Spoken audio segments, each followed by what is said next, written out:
Grigori Rasputin, the name itself seems to whisper tales of mystery, controversy, and immense power. A figure shrouded in darkness and intrigue. He emerged from the humblest of beginnings, the Siberian peasantry, to become an unlikely yet central figure in the tumultuous final days of the Russian Empire. His rise was meteoric, his influence undeniable. Was he truly a saintly healer, blessed with divine gifts, or merely a manipulative charlatan, preying on the vulnerabilities of a desperate court? Or perhaps was he something far more complex, a man of contradictions, an enigma wrapped in a riddle? Rasputin's very presence at the royal court became a lightning rod, a focal point for both fervent hope and paralyzing fear. He was either the savior or the destroyer. To Tsarina Alexandra, desperate to secure her son's health, he was a man of God, divinely sent to save her ailing son, the Tsarevich Alexei. But to many others within the Russian court and aristocracy, he symbolized the deep-seated corruption and accelerating decay that plagued the Tsarist regime. His pervasive influence over the Romanovs is forever inextricably linked to the dynasty's dramatic and irreversible fall from power. Some, blinded by faith, called him a prophet, a visionary, while others, consumed by fear and suspicion, branded him a demon, a dark force. His story is far more than just the biography of one man. It's a reflection of a nation teetering on the brink of revolution, a nation in profound turmoil. But how did a simple Siberian peasant, seemingly ordinary, manage to gain such extraordinary power and wield such significant influence over the fate of the imperial family? What hidden truths and long-forgotten secrets lie buried beneath the layers of legends and myths? Together, we'll explore Rasputin's improbable rise to prominence, his purported role as a mystical healer, offering solace and hope, the scandalous rumors and salacious gossip that constantly swirled around him, and ultimately, the violent and dramatic end that cemented his place as a legend, forever etched in history. Even now, more than a century later, Rasputin's long dark shadow still looms large, casting its eerie presence over the vast and complex landscape of Russian history. Grigori Rasputin was born, a figure shrouded in mystery and intrigue. His story begins in the remote Siberian village of Pokrovskoye, a place far removed from the grand palaces and political machinations he would later influence, around 1869. His early life was harsh and unremarkable, a humble beginning that gave little indication of the extraordinary path he would eventually tread. Hard labor, little education, and a simple peasant existence defined his formative years, a life dictated by the seasons and the rhythms of rural Siberia. Yet, even as a child, he stood out, possessing an aura that set him apart from his peers. For his wild energy and rumored strange abilities hinted at a destiny far beyond the confines of his small village. Tales of petty theft and unruly behavior followed him, painting a picture of a rebellious youth. But so did whispers of spiritual insight, suggesting a deeper, more complex nature beneath the surface.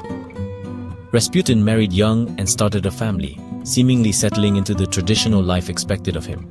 But a spiritual crisis in his 30s changed everything, shattering the mold and setting him on a new course. He claimed to have a vision, a divine revelation that altered the trajectory of his life, that compelled him to leave home, abandoning his former life in pursuit of a higher calling, and become a wandering pilgrim, a stranik, embracing a life of itinerant spirituality. For years, he traveled across Russia, traversing vast distances and experiencing the diverse landscapes of the country, visiting monasteries and holy sites, seeking wisdom and enlightenment from the religious centers of the land, absorbing diverse spiritual traditions, blending orthodox beliefs with folk practices and mystical insights. Along the way, he built a reputation, attracting attention and admiration for his unique spiritual perspective, as a man of deep faith and healing abilities, offering solace and comfort to those in need.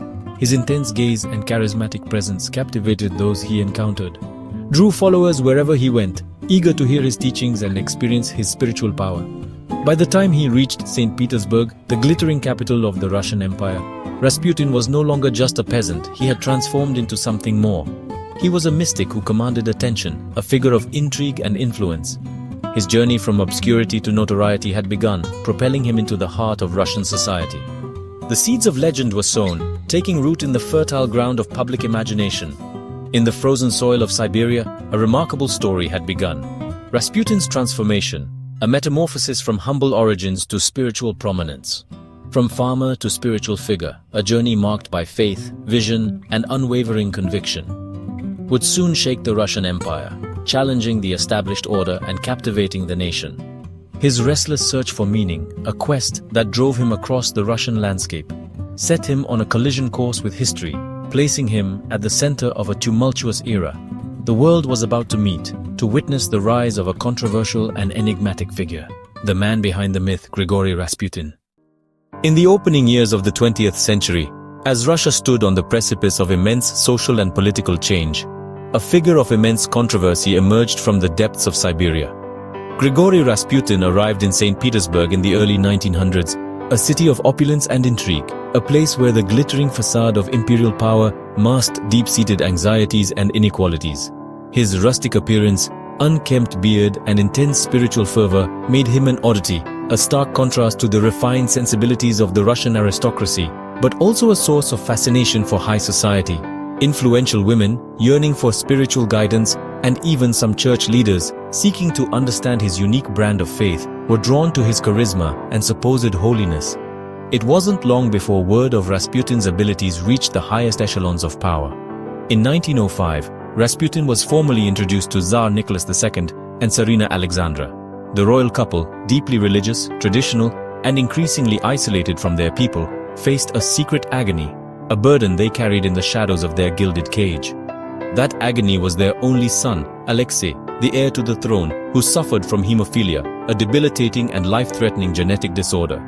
The most skilled doctors in the empire were powerless to cure him, and Alexandra, desperate to save her son, turned to mystics and spiritual healers for hope, grasping at any possibility of a miracle.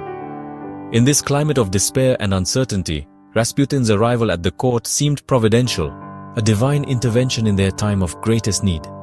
He offered comfort to the worried parents, a message of unwavering faith, and most importantly, seemed to provide relief for Alexei's agonizing suffering.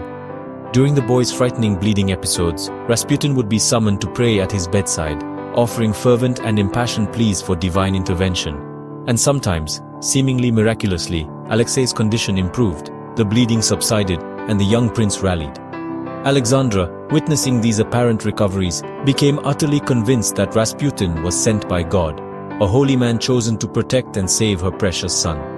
This profound belief forged an unbreakable bond, a deep and unwavering loyalty between the Tsarina and the enigmatic Siberian mystic. As a result, Rasputin's influence grew exponentially, extending not just as a healer tending to the Tsarevich, but as a trusted confidant and advisor to the imperial family on matters of state.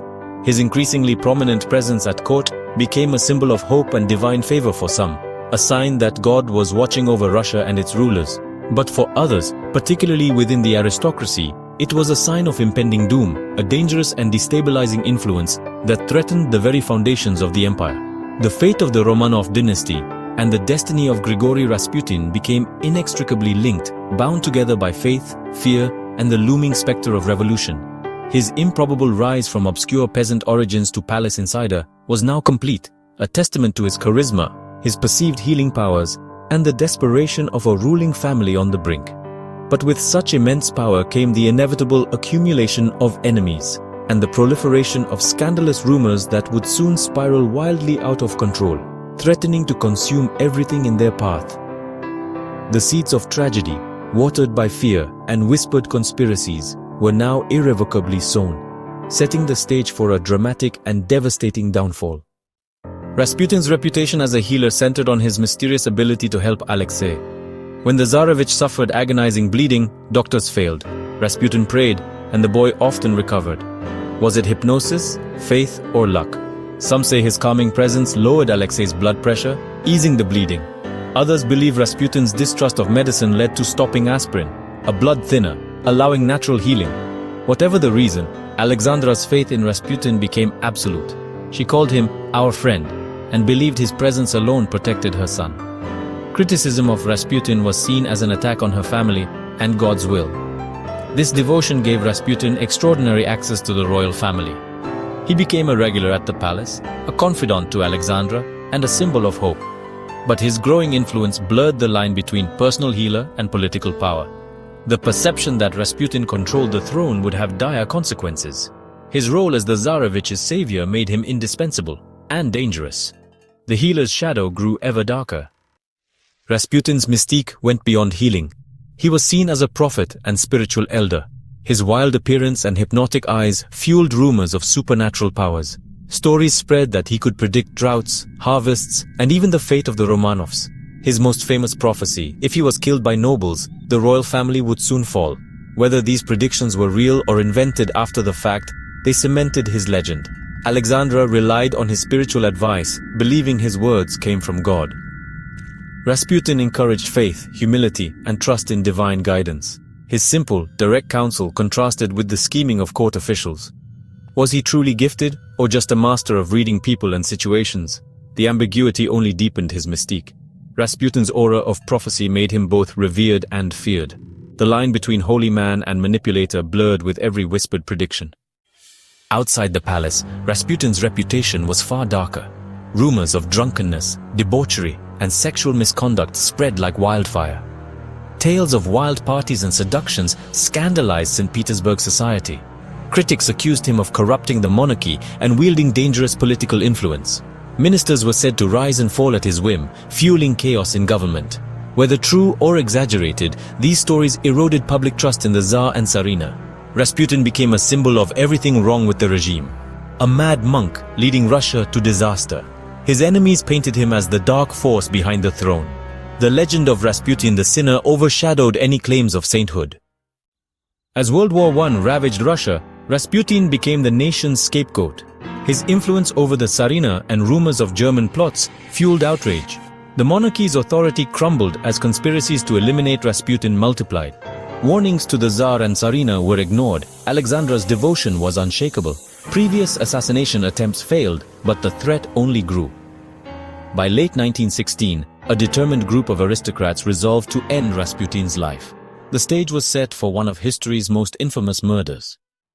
On a frigid December night in 1916, Rasputin was lured to Prince Felix Yusupov's palace. Promised a meeting with the princess, he was instead led to a basement, offered poisoned cakes and wine. To the conspirators' horror, the poison seemed to have no effect. Desperate, Yusupov shot Rasputin in the chest. Believing him dead, they prepared to dispose of the body, until Rasputin staggered up, fighting for his life. More shots rang out. Finally, he collapsed in the snow. His body was dumped into the icy river, but soon discovered. The autopsy suggested he may have still been alive when thrown in. The brutality of his death shocked even his enemies. Rasputin's murder became the stuff of legend. His resilience almost supernatural. The empire he haunted was about to fall. The mad monk's end was as dramatic as his life. Rasputin's death did not save the monarchy. Within months, the Romanovs fell.